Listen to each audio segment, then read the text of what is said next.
आज उस बेचारे जोकर को पहले टैंक पर चढ़ाया गया ले जाकर। मैं शहबाज शरीफ साहब की बात कर रहा हूं। ये क्लाउनिश स्टेटमेंट जरा देखें। ये बंदा पाकिस्तान का 17 सीटों पे वजीर आजम बनाया गया। शहबाज शरीफ साहब ने कहा है कि जो हालिया कॉन्फ्लिक्ट हुआ और ऑपरेशन हुआ है उसमें हमने 1971 का बदला भारत से ले लिया। कल मैंने फोटो देखी टैंक की, उसमें घास वास बांध रखी थी इन लोगों ने, ठीक है। और यार ये तो बहुत ही बेवकूफ आदमी है ये। जब ये तय पा गया कि डीजीएम कॉल करेंगे और इतने बजे जो है वो जंगबंदी होगी, वो जो टाइम तय हुआ उससे 5-10 मिनट पहले भारत ने इतने खतरनाक हमले किए पाकिस्तानी एयरबेसेस के अंदर। पाकिस्तान की तरफ शहादतें हुई, बहुत खौफनाक था ये सारा मंजर। I consider Pakistan to be a failed state, a terrorist incubator, and so it was good that India moved against it. कहता है कि हमने 71 का बदला ले लिया है। भाई भारत के कौन से टुकड़े हुए हैं? पाकिस्तान ने भारत की नकल मारी और फेल हो गया, औंधे मुंह गिरा। 1971 के अंदर आपको याद नहीं है, पाकिस्तान 2 टुकड़े हो गया था। मशरकी पाकिस्तान पूरा का पूरा अलग हो गया था। तो आज भारत का कौन सा टुकड़ा कट के अलग हुआ? क्या साउथ इंडिया अलग हो गया? सीज फायर के मामला, भारत ने हमारी एयर बेसिस पे हमला किया और हमारे स्क्वाड्रन लीडर समेत बाकी फौजियों को भी शहीद किया। क्या जवाब दिया हमने बुज़दिली दिखाई है। 90,000 के करीब हमारे फौजी जवान, अफसर, एहलकार, कुछ सिविलियन, ये मिला जुलाकर 90,000 के करीब वहां पर हथियार डाले, गिरफ्तार। जय हिंद दोस्तों, स्वागत है आपका हिंद और वॉइस में। नकलची पाकिस्तान अब अपने ही पीएम को जोकर कह रहे हैं पाकिस्तानी। भारत की ऑपरेशन सिंदूर के बाद पाकिस्तान ने जैसे होश ही खो दी है। पीएम मोदी के हर कदम की कॉपी पेस्ट पॉलिसी अपनाकर शहबाज शरीफ खुद मजाक बन बैठे। मोदी के एयरबेस विजिट के ठीक अगले दिन शरीफ 20 सैनिकों संग फोटो खिंचवाए। सीसीएस मीटिंग की तरफ ऐसी बुला ली। जल संधि तोड़ी तो उन्होंने भी पुराने समझौते फाड़ दिए। यहाँ तक कि बाद में 16 पाक चैनल बैन किए तो पाकिस्तान ने भी 16 इंडियन चैनल बंद कर डाले, गिनती तक कॉपी। अब हद तो तब हो गई जब पाकिस्तानी सोशल मीडिया पर खुद के पीएम को लेकर जोकर और कॉमेडी स्क्रिप्ट का हीरो कहा जाने लगा। लोग पूछ रहे हैं, क्या पाकिस्तान की सरकार भारत की न्यूज देकर फैसले लेती है? अब सिर्फ भारत ही नहीं, दुनिया भी हंस रही है। और पाकिस्तान की खुद की जनता पूछ रही है, हमें ये कॉपी मशीन मिली कहां से?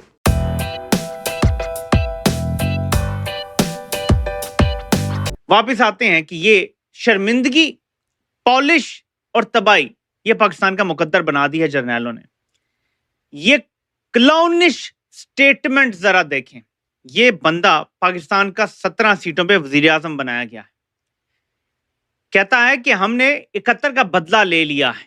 भाई भारत के कौन से टुकड़े हुए हैं? कितने भारतीय फौजियों की पतलूनें उतार के आपने अपने पास रख ली हैं? हमारी तो 90,000 वहां रह गई थी। कितने भारतीय फौजियों की पतलूनें हैं जी हमारे पास, जरा बताया जाए। भारत के कौन से हिस्से को हमने तोड़ा है? क्या मुंबई का नाम मुंबईस्तान हो गया है या मुंबई कराची के साथ मर्ज कर गया और हमने उसे कराची का हिस्सा बना लिया है? क्या हुआ है? कैसे हमने बदला ले लिया है?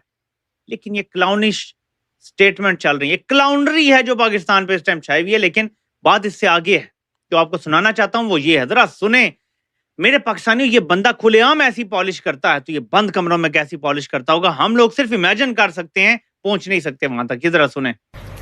इस पूरी जंग की प्लानिंग जनरल शहीद आसिम मुनीर ने की।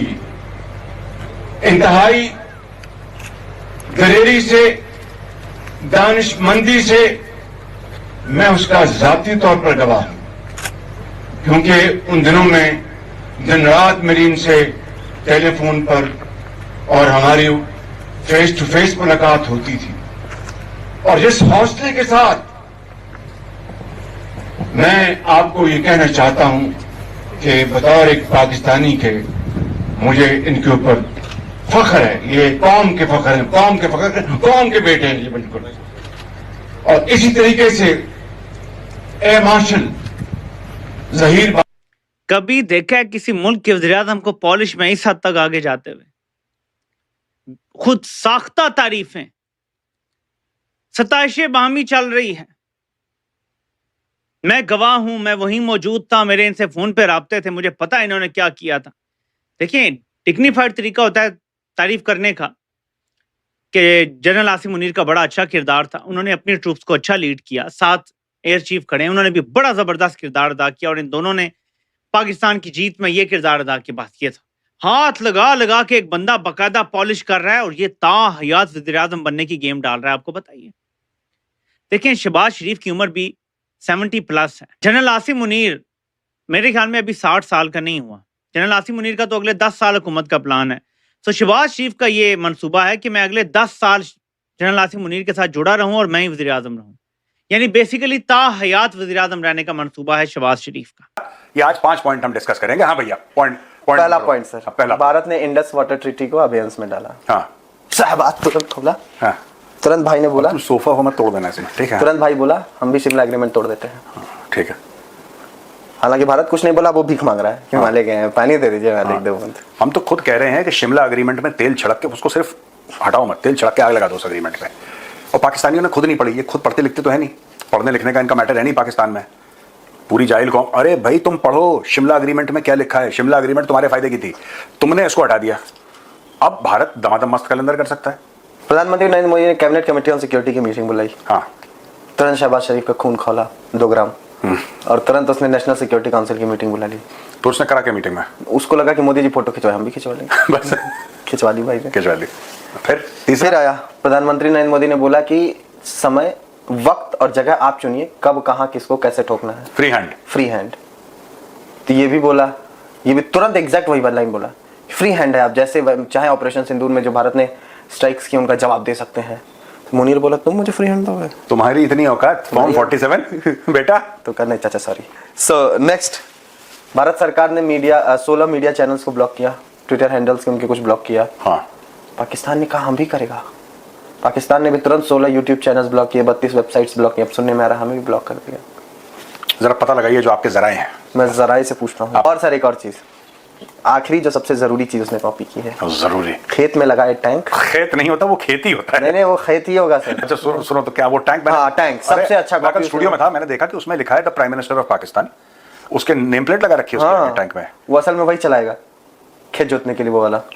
और पता है वो उसका उसमें स्टोरी क्या थी कि मोदी जी गए आदमपुर एयरबेस। बेसिकली क्या है कि हमारी एयरफोर्स ने पाकिस्तान आर्मी के किसी अड्डे पे या पाकिस्तानी आर्मी के किसी बेस पे तो हमने हमला नहीं करा, हमने तो एयरबेस पे करा था हमला, इनकी एयर स्ट्रिप्स पे करा था, हैंगर्स पे करा था, राइट, स्टोरेज फैसिलिटीज पे करा था। उसको नहीं दिखाया। अच्छा, वहां पे वो आर्मी का बेस भी नहीं था। आपने को बिल्डिंग देखी वहां पे? वो खेत था सर, वो खेत था। खेत के कोने में इन्होंने शामियाना लगाया, कैमोफ्लाज लगाए, वहां पे 2-3 होविट्जर लगाई, पीछे 2-3 ट्रक्स लगाए और वहां पे टैंक खड़ा करा और टैंक के सामने इसने स्पीच दे दी। बोला कि मैं पसरूर और सियालकोट एयरबेस पहुंचा था, वहां पे जाके उसने ये सब स्पीच वगैरह दी है। और मतलब कॉपी भी किया तो स्टैंडर्ड वही होता है ना, आपने कहते हैं कि कॉपी करने के लिए भी अकल होनी चाहिए, नकल के लिए। हमारे DG air marshal A K. Bharati sir का तो स्टेटमेंट्स चल रहे हैं, तो उनकी भी डीजीएओ का एक स्टेटमेंट चल रहा है। कहता है भाई कि S-400 को आइडेंटिफाई करना मुश्किल है, उसको हिट करना आसान है। तो दुनिया करी कहता क्या भाई, क्या क्या फिर से बोल रहा है? कहना क्या चाह रहे हो? कहना क्या चाह रहे हो? कह रहा वो S-400 को आइडेंटिफाई करना मुश्किल है। कुछ तो उसने बोला, मतलब उसको लगा कि मैंने कुछ तो ऐसे डीप बात बोल दी। एक किसी ने पूछ लिया उससे, एक किसी जर्नलिस्ट ने पाकिस्तानी, कि क्या है एयर डिफेंस सिस्टम, क्या, उसने कुछ एक टेक्निकल बड़ा सवाल पूछा लंबा सा। तो भाई बोलता है कि आपकी जो पढ़ाई है वो अच्छी है, लेकिन हमारी फौज पूरी जोश से भरी। उसने टेक्निकल सवाल पूछा, उसने जोश बता के खत्म कर दिया अपना पूरा स्टेटमेंट। और इनका ऑपरेशन बनियान खत्म हो गया ना? ऑपरेशन बनियान खत्म हो गया, ऑपरेशन कच्चा शुरू हो गया।